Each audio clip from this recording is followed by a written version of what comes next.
online. The game that I choose to analyze this semester is Splunky. So I'm going to talk about how Splunky could be used to inspire identity exploration. Let me introduce Splunky first. So the original version of Splunky was released in 2009 by CURRIC and remade in 2015 so that the players could play it on Steam, on Xbox, PS, and other various platforms.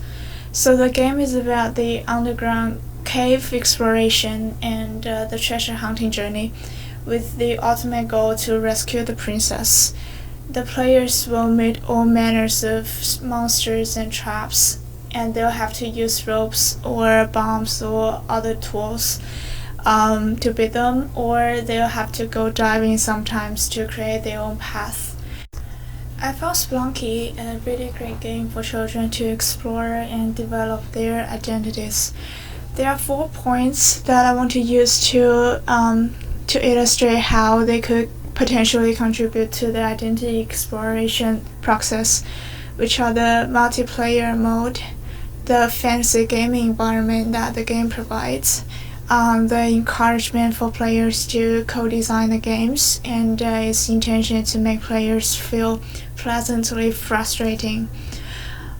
So first, the game supports a maximum of 4 players at a time, and they could be both online or offline.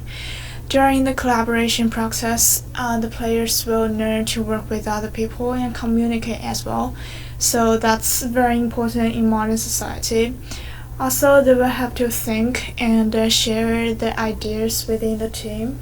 So this idea sharing process is essential in shaping one's identities. Not only for the normal kids, the multiplayer mode could also help children with ASD as well. That's autism spectrum disorder. Those children couldn't respond properly to social activities or don't even want to. So if those children try to play the game, according to Gallup and his fellow authors, the virtual environment could be a safer place for them to interact and thus do some social activities and gain some colleges, and hopefully that'll apply to the real world. And the second one, there is proof that when people are inside the fantasy gaming environment, they would feel more attracted and more immersed. So when playing the game, they could choose the caves and characters that they like and that reflect their ideal selves. So they could be the person who they really want to be in the game because they are in a fantasy and they don't have to feel any pressure coming from the real world. So the stronger similarities between these virtual identities and the real world one could mean less self-discrepancies, which could lead to less depression or higher self-esteem. I'll skip the last 2 points because I think you're already familiar with it. So anyway, those 4 points all serve under one educational goal, which is to help children find their identities and develop them in the real world. With those benefits in mind, here is the lesson design. So this game could be used in a class under supervision for children in primary school. Imagine there are some children in a math class and the teacher asks them to do a hard addition problem.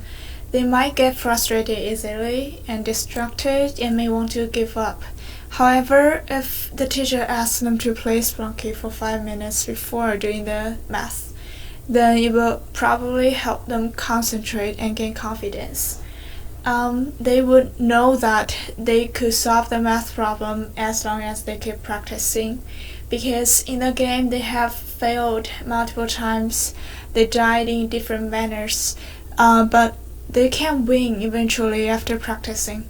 So they are heroic in the game and have faith in themselves, so they could bring it to do the math problems, and this could maximize the learning effect. But this have to be under supervision all the time, because the children might get too excited and lose control when playing the game. So this is how we could use the game as a complementary teaching tool, and it could be applied to different situations.